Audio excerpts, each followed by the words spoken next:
তখন জন্ম হয়নি। এই জন্য একটু জানা দরকার 7ই নভেম্বর কিভাবে সংগঠিত হলো, সেই সময়ে দেশের রাজনৈতিক, প্রশাসনিক, অর্থনৈতিক অবস্থা কেমন ছিল এবং কোন পরিস্থিতিতে শহীদ রাষ্ট্রপতি জিয়াউর রহমান বীর উত্তম সেদিন দায়িত্ব নিয়েছিলেন এবং কিভাবে তিনি সেই সংকট মোকাবেলা করেছিলেন। এই বিষয়টা জানা খুব জরুরি, না হলে 7ই নভেম্বরের আলোচনার কোনো অর্থ হয় না। আপনারা জানেন যে আমরা ৭১-এর মুক্তিযুদ্ধের মাধ্যমে বাংলাদেশকে স্বাধীন করেছিলাম। মহান স্বাধীনতা যুদ্ধে প্রধান আকাঙ্ক্ষা ছিল গণতন্ত্র পুনঃপ্রতিষ্ঠা। স্বাধীন বাংলাদেশে গণতন্ত্র হবে প্রধান বিষয়, কারণ গণতন্ত্র মানা হয় নাই বলেই কিন্তু যুদ্ধটা হয়েছে। জাতীয় সংসদে সংখ্যাগরিষ্ঠ যারা হয়েছিলেন তাদের হাতে যদি ক্ষমতা দিয়ে দেওয়া হতো তাহলে মুক্তিযুদ্ধই হয়তো হতো না, কিন্তু তারা মানে নাই গণতন্ত্র বলেই আমাদেরকে যুদ্ধ করতে হয়েছে। কিন্তু কি দুর্ভাগ্য আমাদের যে আমরা যে গণতন্ত্রের জন্য লড়াই করেছিলাম, যে বৈষম্য থেকে মুক্তির জন্য লড়াই করেছিলাম, যে শান্তি এবং সমৃদ্ধির জন্য লড়াই করেছিলাম, তার কোনোটাই স্বাধীন বাংলাদেশের তৎকালীন সরকার জনগণকে দিতে পারে নাই। মানুষের অভাব অনটন বেড়েছিল, মানুষের জীবন এবং জীবিকার অধিকার খর্ব হয়েছিল আর অনিশ্চিত হয়েছিল। তাদের প্রতিবাদ প্রতিরোধের কারণে সমস্যার সমাধান না করে 1974 সালে দুর্ভিক্ষের পর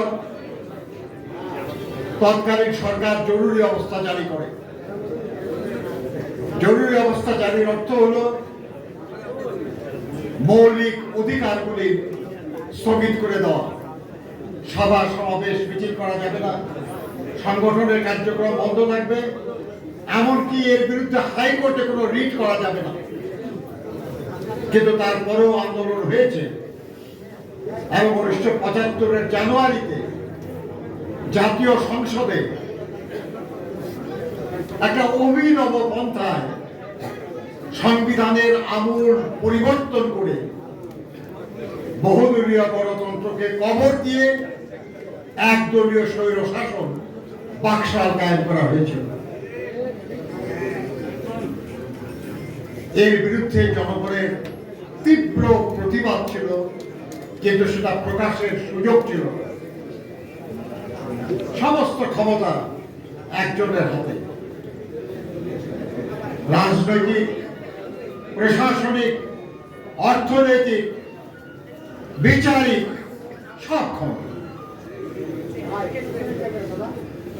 আইন করা হয়েছিল যে রাষ্ট্রপতি যে কোনো বিচারককে নিয়োগ দিতে পারবে, বরখাস্ত করতে পারবে, অর্থাৎ বিচার বিভাগকে পদানত করা হয়েছিল। 4টা পত্রিকা রেখে সব পত্রিকা বন্ধ করে দেওয়া হয়েছিল। ওই 4টা পত্রিকায় সরকার যা বলবে শুধু তা লেখা হবে।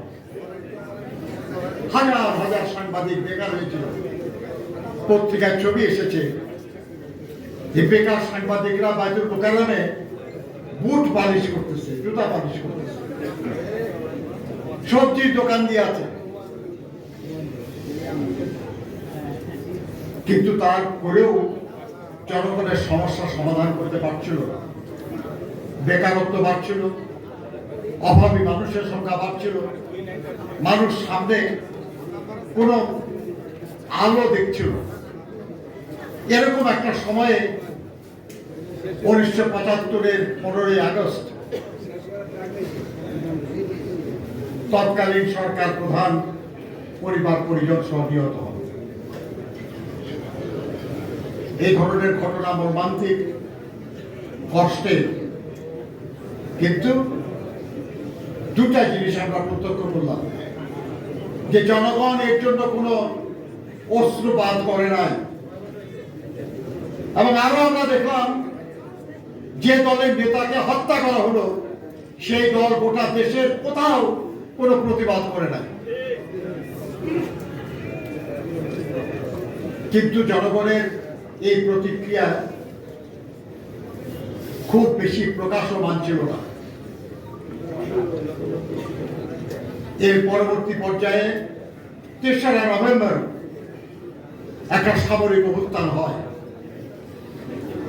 সে অভ্যুত্থানে তৎকালীন সেনাপ্রধান মেজর জেনারেল জিয়াউর রহমানকে গৃহবন্দী করা হয় এবং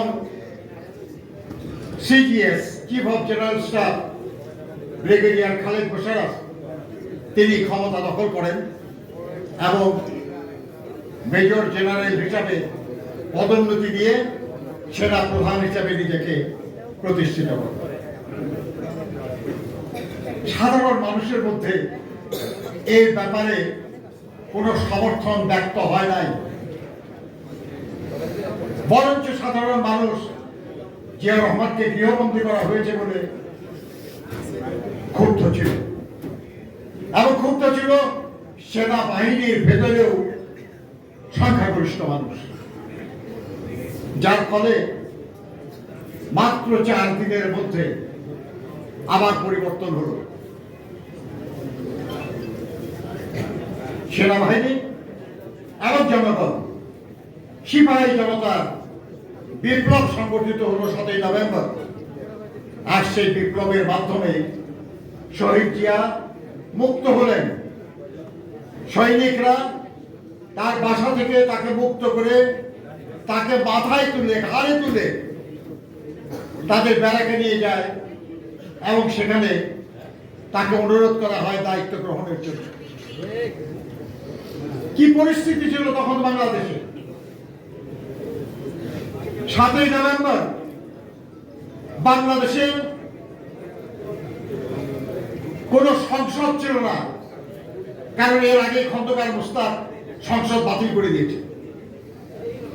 কোন মন্ত্রিসভা ছিল না, কারণ 3রা নভেম্বরের পরে মন্ত্রিসভার কোনো অস্তিত্ব ছিল না।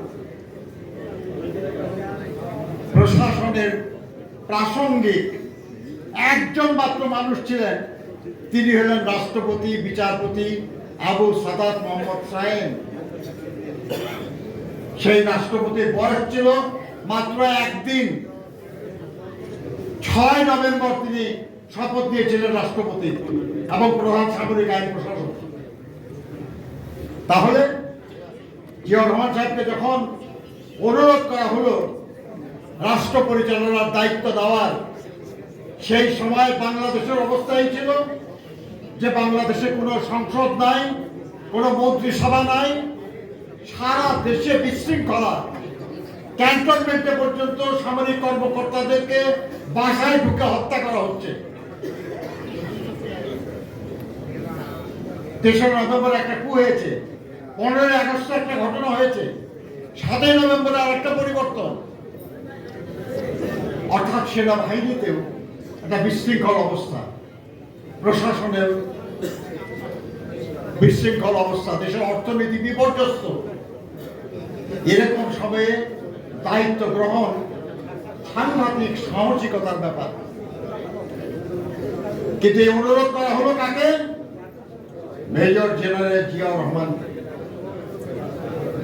যিনি সাহসের সাথে দায়িত্ব দিতে পারেন সেই মানুষটাকে, যিনি 1971 সালে যখন পাকিস্তানি বাহিনী আমাদের উপর আক্রমণ করেছে, তখন যাদের দায়িত্ব ছিল এর প্রতিবাদে জনগণকে নির্দেশনা দেওয়া যে আপনারা এটা করুন, তারা সেটা করতে ব্যর্থ হয়েছে। তারা কেউ পালিয়ে গেছে, কেউ বন্দিত্ব বরণ করেছে। ওই সময়ে একজন সেনা কর্মকর্তা মেজর জিয়াউর রহমান সাহস করে বলেছিলেন উই রিভল্ট, আমরা বিদ্রোহ করলাম। সেই জিয়াউর রহমান যিনি তার ইউনিটে ফিরে তার কমান্ডার তাকে হত্যা করে আমাদের যারা বাঙালি সৈন্য ছিল, অফিসার ছিল, তাদেরকে নিয়ে তিনি যুদ্ধ অবতীর্ণ হন। তিনি প্রথম সেক্টর কমান্ডার, 1 নম্বর সেক্টর, এবং একজনই কর্মকর্তা যিনি 2টি সেক্টর কমান্ড করেছেন কিছুদিন। 1 নম্বর সেক্টর কিছুদিন, 11 নম্বর সেক্টর কিছুদিন। এবং তিনি একমাত্র কর্মকর্তা যিনি সর্বপ্রথম মুক্তিযুদ্ধ চলাকালে ফোর্সেস কমান্ডার হয়েছিলেন, জেট ফোর্সের কমান্ডার, যিনি ভারতের মাটিতে থাকেন নাই। তিনি তার ইউনিট নিয়ে বাংলাদেশের ভিতরে থেকে যুদ্ধ করেছেন। সেই সাহসী এবং দেশপ্রেমিক মানুষটাকে যখন আবেদন করা হলো যে আপনি দায়িত্ব নেন, তিনি পুনরায় দেশপ্রেমে উদ্দীপ্ত হয়ে জীবনের ঝুঁকি নিয়ে দায়িত্ব গ্রহণ করলেন। জনগণের সামনে যখন তিনি আসলেন, আমি মেজর জেনারেল জিয়া বলছি, জনগণ আশ্বস্ত হয়েছে, হ্যাঁ এবার শান্তি হবে, এবার হয়তো পরিবর্তন হবে, যেটা আমরা চাই। শহীদ জিয়া ওরকম একটা সংকটের সময় দায়িত্ব নিয়ে অনেকগুলি যুগান্তরী কাজ করে ফেলল। একটা জিনিস আপনাদেরকে বলি, একটা প্রবাদ আছে আর কি, যে কে নেতা কে হতে পারে। বলা হচ্ছে যে নেতা তিনি হতে পারবেন who knows the way, shows the way and goes the way. নেতা হবেন তিনি যিনি জানেন যে সমস্যাটা কোথায় এবং তার সমাধানের পথ কি, এটা যিনি জানবেন তিনি হলেন নেতা। কিন্তু ওইটুকু না, শুধু তিনি এটা জানবেন এবং জনগণকে সেই পথ দেখাবেন এবং নিজে সেই পথে চলবেন, ইনি হলেন নেতা। এবং জিয়াউর রহমান সেই নেতা ছিলেন। তিনি দেখলেন যে দেশে দুর্ভিক্ষে লাখো মানুষ জীবন দিয়েছে, সে দেশে খাদ্য উৎপাদন না বাড়ালে মানুষের কল্যাণ হবে না। তিনি গ্রামে গ্রামে গেলেন, তিনি জনগণকে উদ্দীপ্ত করলেন যে আপনারা ফসল ফলান, বেশি বেশি করে প্রতি জমি চাষ করেন। এবং তিনি অনুভব করলেন, লোকজনের সঙ্গে কথা বলে বুঝলেন যে খরার সময় পানি না থাকার কারণে বাংলাদেশের বিপুল ভূমি অনাবাদি থেকে যায়, ফসল হয় না। উনি নদী এবং খাল খনন কর্মসূচি শুরু করলেন স্বেচ্ছাশ্রমে, জনগণকে সাথে নিয়ে, সরকারের কোনো খরচ না করে। অসংখ্য খাল খনন করা হলো, নদী খনন করা হলো, এবং সেখানে পানির প্রবাহ বাড়লো এবং সেচে ব্যবহার করা গেল। অনেক জায়গা আছে যেখানে খাল নাই কিন্তু পানি দরকার। উনি বেশিরভাগ ফ্যাক্টরি এবং ডিজেল প্ল্যান্টে ডিপ টিউবওয়েল এবং পাওয়ার টিলার এগুলো বানানো শুরু করলেন এবং সেসব জায়গায় গভীর নলকূপ স্থাপন করে সেখানে পানি উত্তোলন করে পানি সেচের ব্যবস্থা করলেন। বাংলাদেশে খাদ্য উৎপাদন প্রায় দ্বিগুণ হয়ে গেল 2 বছরের মধ্যে। মানুষের খাদ্যের প্রয়োজন ওইভাবে মিটেছে। এবং শুধু মিটে নাই, রেকর্ড হলো এই যে দেশে দুর্ভিক্ষে লাখো মানুষ মারা গেছে, সেই দেশ থেকে আমরা গিনির দরিদ্র মানুষদের জন্য আমরা চাউল পাঠাতে পেরেছিলাম বাংলাদেশ থেকে। কত বড় পরিবর্তন ভাবে। আমাদের এই বাংলাদেশের শিল্পগুলি বন্ধ হয়ে যাচ্ছিল, একটার পর একটা শিল্প বন্ধ হচ্ছে, পাটের গোদামে আগুন লেগে পুড়ে যাচ্ছে, প্রতিদিনের পত্রিকায় এইসব খবর। সেই কারখানাগুলিকে জিয়াউর রহমান উদ্দীপ্ত করলেন, শ্রমিকদের, মালিকদের, সবাইকে। যেখানে 1 শিফটে চলতো সেটা 2 শিফটে, যেখানে 2 শিফটে সেটা 3 শিফটে চালানো শুরু হলো। এবং এখানে পাট কলের শ্রমিকদের যারা আছেন জানেন তারা যে তারা জীবনেও কোনোদিন ইনসেন্টিভ বোনাস পায় নাই। জিয়াউর রহমানের সময় আমলে তারা ইনসেন্টিভ বোনাস পেয়েছে। চিনি উৎপাদন এত বেড়েছে যে আমরা চিনি রপ্তানি করেছিলাম সেই সময়। ওই সময় প্রথম শহীদ জিয়ার উদ্যোগে আমাদের যে দক্ষিণাঞ্চলে বিরাট সমুদ্র, সেই সমুদ্রে মাছ শিকার শুরু হয়। মাত্র 2টা ট্রলার দিয়ে তিনি মাছ শিকার শুরুর ব্যবস্থা করেছিলেন এবং উনি জীবিত অবস্থায় 32টা ট্রলার হচ্ছিল এবং 50 কোটি ডলারেরও বেশি রপ্তানি হয়েছিল মাছ। আজকে লাখো শ্রমিক কাজ করে সেখানে। উনি দেখলেন যে দেশের মানুষ গরিব, তারা বেকার, হাওয়ান উপার্জন করতে চায় দেশের মানুষ, কিন্তু তাদের কাজের ব্যবস্থা নাই। উনি চিন্তা করলেন এমন একটা শিল্প যে শিল্পের লোক বেশি লাগে কিন্তু দক্ষতা বেশি লাগে না। অনেক চিন্তা করে বাইর করলেন গার্মেন্ট শিল্প, তৈরি পোশাক শিল্প, যেখানে লোক বেশি লাগে কিন্তু দক্ষতা বেশি লাগে না। কিছুদিন ট্রেনিং দিলে লোকরা কাজ করতে পারে। শুরু করলেন সেটাকে শিল্প হিসেবে মর্যাদা দিলেন। তাদের ব্যাক টু ব্যাক এলসি ব্যবস্থা করলেন, তাদের বন্ডেড ওয়্যার হাউসের ব্যবস্থা করলেন যাতে তারা এক্সপোর্ট করতে পারে। এবং প্রথম রিয়াজ গার্মেন্টসের মাধ্যমে ফ্রান্সে 10,000 পিস শার্ট বানানোর মাধ্যমে তিনি গার্মেন্ট শিল্পের সূচনা করে দিলেন। এবং আজকে বাংলাদেশে 40 লক্ষের বেশি মানুষ সেখানে কাজ করে এবং দেশের বৈদেশিক মুদ্রার সিংহভাগ অর্জন হয় গার্মেন্ট শিল্পের মাধ্যমে। কার হাত দিয়ে এটা? শহীদ জিয়ার হাত দিয়ে। কখন? এই 7ই নভেম্বরের পরিপ্রেক্ষিতে তিনি ভাবলেন যে আমাদের দেশি কর্মসংস্থান তো সবার করা যাবে না, তাহলে কি করা যাবে? মিডল ইস্টের যারা ছিলেন আমাদের বাদশাহ, যারা আমির, যারা তাদেরকে জিয়াউর রহমান সাহেবকে তারা সবাই খুব পছন্দ করতেন, সম্মান করতেন। জিয়াউর রহমান সাহেব তাদেরকে অনুরোধ করলেন যে আপনাদের টাকা আছে কিন্তু আপনাদের কিছুই তো দেয়, আপনারা কোনো মিল ফ্যাক্টরি নাই, আপনাদের রাস্তাঘাট ভালো না, এগুলো আপনারা করেন না কেন? তারা বললেন আমাদের লোক নাই করার, আমরা পারি না। উনি বললেন যে আমি দিব, আমি ইঞ্জিনিয়ার দিব, টেকনিশিয়ান দিব, লেবার দিব, আপনারা কাজ করেন। তারা রাজি হলো এবং শুরু করলেন 1976 সালে 6টা মিডল ইস্টের দেশে 8,500 শ্রমিক পাঠানোর মাধ্যমে উনি যে শুরু করেছিলেন জনশক্তি রপ্তানি। আজকে 1 কোটিরও বেশি বাংলাদেশি বিশ্বের বিভিন্ন দেশে থাকে এবং তাদের পাঠানো রেমিটেন্স আজকে বাংলাদেশের অর্থনীতির একটা মূল স্তম্ভ। তাহলে বাংলাদেশের অর্থনীতির মূল যে 3টা স্তম্ভ, একটা হলো কৃষি, একটা হলো তৈরি পোশাক, একটা হলো রেমিটেন্স, এই 3টেই শহীদ জিয়ার হাতে। এই 3টেই 7ই নভেম্বরের ফসল, এই 3টেই বিএনপির অর্জন। এছাড়া তো অসংখ্য ব্যাপার আছে। আমরা আজকে শ্রমিকদের ব্যাপারে আলোচনা করতে বসছি।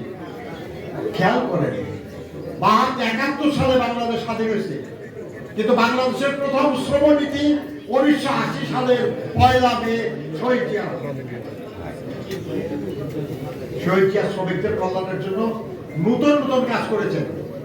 আমাদের দেশে শুধু একটা আইআরআই ছিল টঙ্গীতে, উনি আরো 3টা আইআরআই করলেন, চিটাগং রাষ্ট্রীয় ইন্ডাস্ট্রিয়াল রিলেশনস ইনস্টিটিউট, যেখানে শ্রমিকদের ট্রেড ইউনিয়নের উপর প্রশিক্ষণ দেওয়া হবে। 17টা নতুন লেবার ওয়েলফেয়ার সেন্টার করলেন, যেখানে আগে ছিল সেটাকে কার্যকর করলেন। হেলথ এন্ড সেফটি মিউজিয়াম করেছিলেন। অনেক পরিকল্পনা ছিল তার। শ্রমিকদের জন্য স্বল্প মূল্যে আবাস করার জন্য বিল্ডিং করা হচ্ছিল। এই শ্যামপুরের এদিকে যদি যান আপনারা দেখবেন এখানে 2টা বিল্ডিং আছে, ছোট ছোট ফ্ল্যাট, এটা শ্রমিকদের জন্য।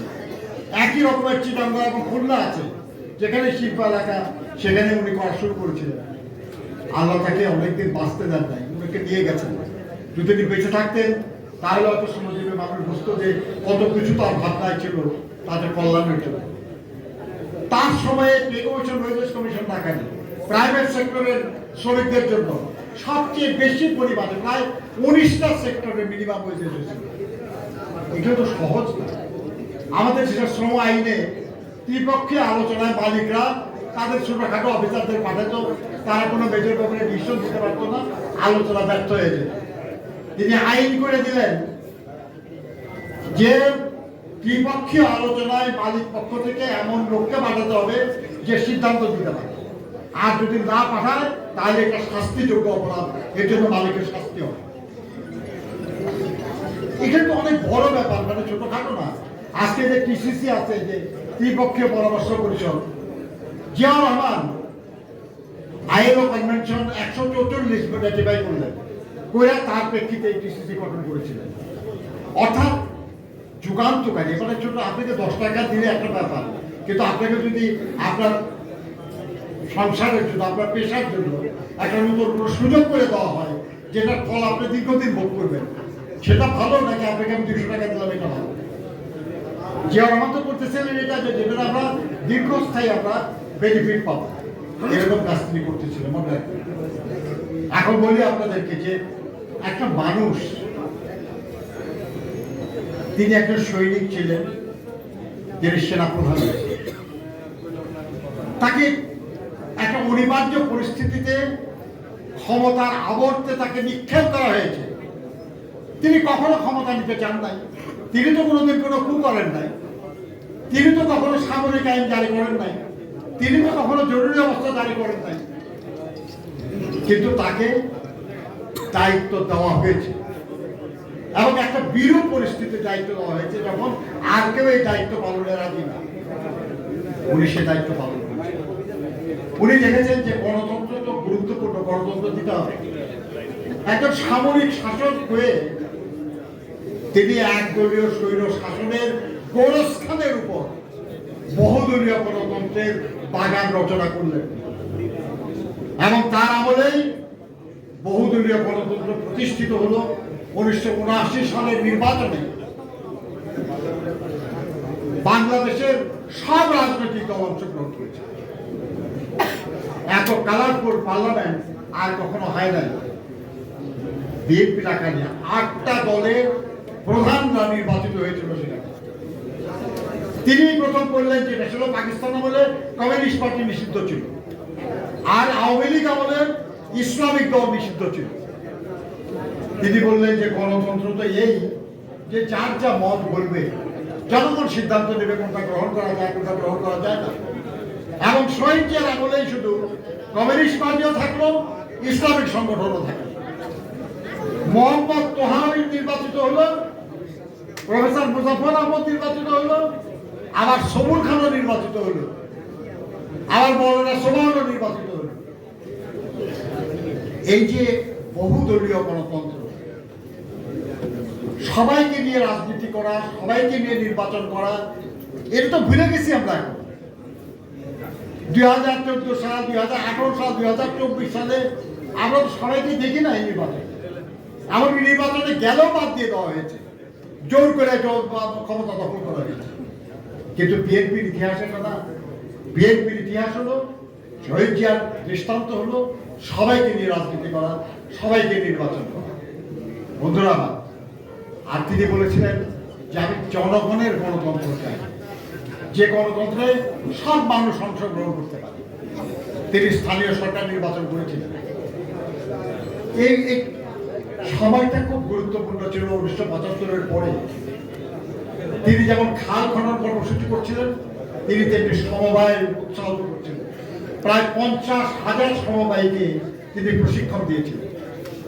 একটু আগে শুনেছেন আপনার, একজন বলেছে যে যুবকদের জন্য আলাদা মন্ত্রণালয় করা হয়েছিল, তাদের প্রশিক্ষণ করা হয়েছিল, এবং যুবক মানে কিন্তু পুরুষ থাকেনি, নারীও, তাদের প্রশিক্ষণ দেওয়া হয়েছিল।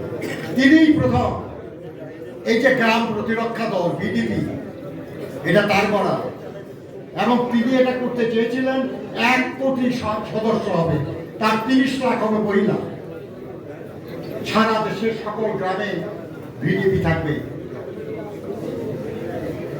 এবং এটা হবে আমাদের স্বাধীনতা রক্ষার, সার্বভৌমত্ব রক্ষার একটা গুরুত্বপূর্ণ বিষয়। আমরা আগে একটা হারিয়েছি তাকে, আমরা তিনি আজ আমাদের মাঝে নাই, কিন্তু তার যে কর্ম, তার যে কর্মসূচি, তার যে চিন্তা, 7ই নভেম্বরের প্রেক্ষিতে যে নতুন যাত্রার সূচনা হয়েছিল, সেগুলোকে আগামী দিনে আমাদেরকে নিয়ে যেতে হবে। আর তিনি চেয়েছিলেন সবার জন্য উন্নয়ন, সকলের জন্য উন্নয়ন, কতিপয়ের জন্য না। বাংলাদেশে তো গত কিছু বছরে কোটিপতির সংখ্যা সাংঘাতিক রকমের বেড়েছে। বিশ্বের বহু দেশের চেয়ে বাংলাদেশে কোটিপতির সংখ্যা বেড়েছে বেশি, অথচ বাংলাদেশে কোটি কোটি মানুষ আরো বেশি দরিদ্র হয়েছে। এই যে উন্নয়ন, এই উন্নয়ন অসম উন্নয়ন। কিছু মানুষ আরো বড়লোক হবে, কিছু মানুষ আরো গরিব হবে, এটা সকলের জন্য উন্নয়ন না। শহীদ জিয়া চেয়েছিলেন সকলের জন্য উন্নয়ন, আর সেই জন্য তিনি কর্মসংস্থানের ব্যবস্থা করছিলেন দেশে এবং বিদেশে। সেই জন্য তিনি শিল্প করেছিলেন, যে শিল্প করিতে লোকে বেশি লোকে লাগে। সেই জন্য তিনি কৃষি উৎপাদন বাড়ানোর পাশাপাশি শিল্প উৎপাদন বাড়ানো, আমাদের সমুদ্রে সেখানে মাছ শিকার, ক্ষুদ্র এবং কুটির শিল্পের উন্নয়ন, অপ্রচলিত পণ্য রপ্তানির ব্যবস্থা করেছিলেন। এই কাজগুলির করা এবং সেগুলো করার জন্য তিনি প্রতিষ্ঠান করে তুলছিলেন। তিনি গ্রামের যে শিল্প, সেই শিল্পকে সাপোর্ট করার জন্য পল্লী বিদ্যুতায়ন বোর্ড গঠন করেছিলেন। আজকে যে পল্লী বিদ্যুৎ আমরা দেখি, এটা শহীদ জিয়ার সময় করা। তিনিই করেছিলেন ক্ষুদ্র এবং কুটির শিল্পের উন্নয়নের জন্য প্রচন্ড সাংঘাতিক রকমের চমৎকার সব নতুন নতুন কর্মসূচি। আমাদের নারীর উন্নয়নের জন্য তিনি কাজ করেছেন, শিশুদের উন্নয়নের জন্য শিশু পার্ক, শিশু একাডেমি, টিভিতে নতুন গভীর অনুষ্ঠান কি না করেছেন। এটা সবই 7ই নভেম্বরের পরের ঘটনা। এই 7ই নভেম্বরের পরিবর্তন এই নতুন কিছু সৃষ্টির সুযোগ করে দিয়েছিল। আজকে সেই যে সুযোগ, সেটা নানাভাবে বিঘ্নিত করা হয়েছে। উন্নয়ন এবং অগ্রগতির যে ধারা, সেই ধারাকে ব্যাহত করা হয়েছে নানাভাবে। শহীদ জিয়াকে হেয় করার চেষ্টা করা হয়েছে, সম্ভব হয় তাই কিন্তু চেষ্টা হয়েছে। বন্ধুরা আমার, কিছুদিনের মধ্যে নির্বাচনের একটা অবস্থা আসছে। আমাদের ভাবতে হবে, যদি আমরা বিশ্বাস করি যে শহীদ জিয়া এবং বিএনপি নতুন কিছু দেয়, নতুন এবং যুগান্তকারী দীর্ঘস্থায়ী উন্নয়নের জন্য কাজ করে, তাহলে আগামী দিনে বিএনপির পক্ষ থেকে যাদেরকে মনোনীত করা হবে, তাদের বিজয়ী করার জন্য সবাই মিলে কাজ করতে হবে। মনে রাখবেন একটা জিনিস, সুযোগ খুব বারবার আসে না। 31 দফার যে কর্মসূচি ঘোষণা করা হয়েছে, আপনারা নিশ্চয়ই দেখেছেন। সেখানে সব শ্রেণী পেশার মানুষের কথা বলা আছে, শ্রমিকদের কথা বিশেষ করে বলা আছে। আমরা যদি এই পরিবর্তনে আমাদের পক্ষে নিয়ে আসতে পারি, তাহলে আমাদের আকাঙ্ক্ষা অনেক কিছুই পূরণ হবে। যেটা শহীদ যা শুরু করেছিলেন, আমরা সেগুলো শেষ করার চেষ্টা করতে পারব। আমি বিশ্বাস করি যে আপনারা এখানে যারা উপস্থিত আছেন, তারা সবাই মিলে চেষ্টা করবেন। শুধু ঢাকায় না, আপনি এখানে না, আপনাদের যার যেখানে বাড়ি, যার যেখানে যোগাযোগ আছে, সব জায়গায় চেষ্টা করবেন যাতে করে আগামী নির্বাচনে ধানের শীষের প্রার্থীরা বিজয়ী হয়।